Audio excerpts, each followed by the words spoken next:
Hello, beautiful people. So it's Wahima, and I'm here with a review for you.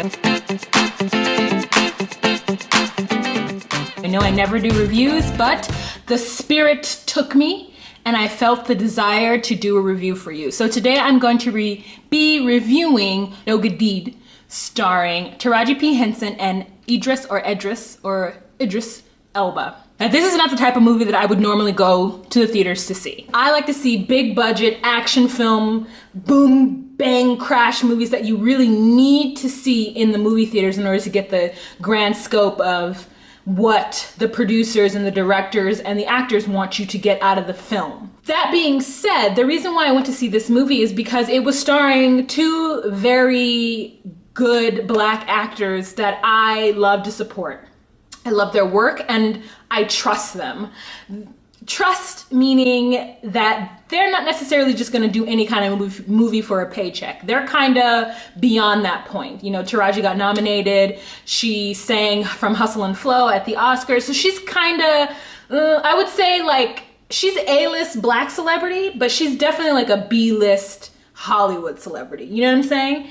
Idris, the same. They're kind of in the same level. I would think maybe Idris a little bit before her because he's gotten movies like Mandela, other movies where he's headlined and been like the main guy, and she hasn't necessarily had a movie like that. She might have had a Tyler Perry flick like that, but it was a Tyler Perry movie, so... I mean, nothing wrong with Tyler Perry, but you know, like... Either you know what I'm talking about or you don't know what I'm talking about. Tyler Perry, please put me in a movie. I will be in your movie. I will be in your movie. So I trust them. I trust them as actors. When they're in a movie, I trust that the movie is going to be good. I trust they took the role because they felt the character and they felt the project as opposed to just taking it for a paycheck. And you know some actors do that. They got to make that money, so they take roles for the paycheck and just for the craft of doing their work over and over again. It may not be the best film. It may not have been their best performance, but you know... they needed to make that money because they're an actor and that's what they do. For instance, if Gabrielle Union were in it, or Megan Good, and like maybe Boris Kodjoe or Shamar Moore, like I definitely wouldn't have seen it. Oh, can't wait for that to get on video. Can't wait to rent that. Or rather, can't wait to download that torrent for free. Oh, I used to watch a lot of Black movies growing up. Mainly, in fact, I've seen a lot of the Black movies from the 90s. And then it got to the point where a lot of Black movies just... they weren't quality. They weren't something that I would go to the movie theaters and see. Now, then again, saying that I would only really go see big budget bang movies, but there are some movies that I would see. I remember seeing The Brothers. I saw The Wood in the movie theaters. I saw Stella Got a Groove back in the movie theaters. I will go to the movie theaters for some Angela Bassett. Depends on the actor. So I trust these two actors. I took myself, spent my little $6.50 on this movie, and I was prepared to spend $13. $6.50 was like icing on the cake. Quick movie, I think it was like an hour and 40 minutes, an hour and 35 minutes, it was quick. So I was like, you know what, I have nothing else to do today, I'm gonna go watch this movie and I'm gonna support these two actors that I think do really great work, and I want them to have a good weekend and a good box office weekend. And there's really not that much competition unless you have children and you wanna see Dolphin's Tale 2 starring Morgan Freeman.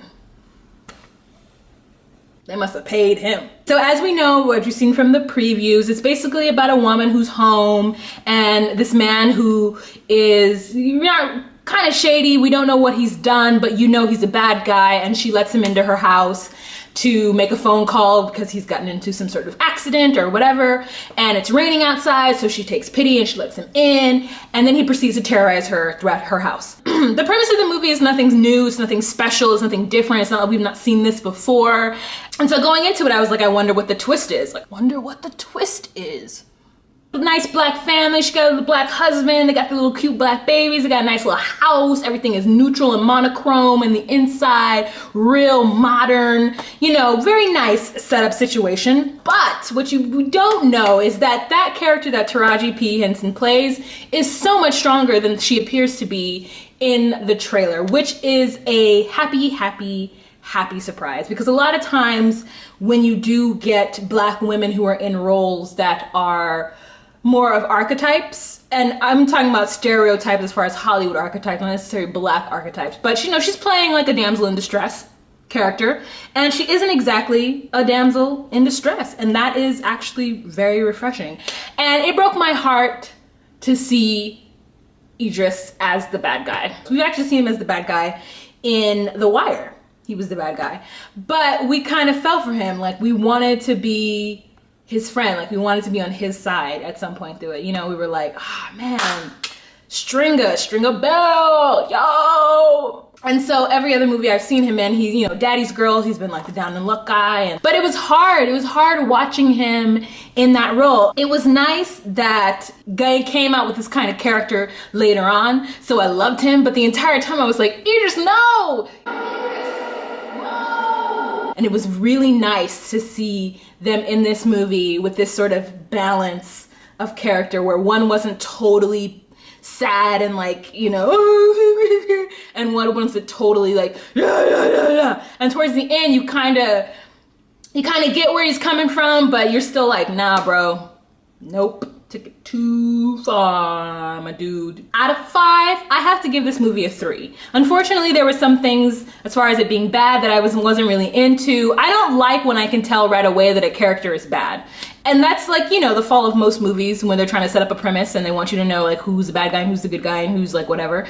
I don't like when there's not one kind of, or a couple of redeeming qualities about the bad person, unless like it's an action movie where they're like, the bad guy. The action happened in the middle. It actually might have started at kind of the right time, but then there was such a like roller coaster of emotion in it that it was like, okay, no, oh my God, it's getting worse. It's like that. And I'm somebody who's kind of anxious when it comes to movies where I'm like, what's the end gonna be? And you know, I got a little anxious throughout it. Also, I wanted it to be more meaty. That kind of movie can't really be all that meaty. It's like expecting a horror movie to be meaty. And sometimes horror movies are meaty, but they usually have to be like 2 hours. This movie just needed to give me a little bit more story. They needed to give me a little bit more. I needed to see more relationship between certain characters. I needed to see more, or, you know, after the climax, it was like the climax happened and then, on the way to the climax was a lot of stuff, and then on the way down it was just kind of like shoop, in the movie. And I was like, no, I wanted to see more at the end. It kept me entertained. It had a nice pacing to it. However, I will give it a 3 out of 5, which for me isn't bad. As critical as I am at movies, it wasn't bad at all. I have to say that Taraji looked good.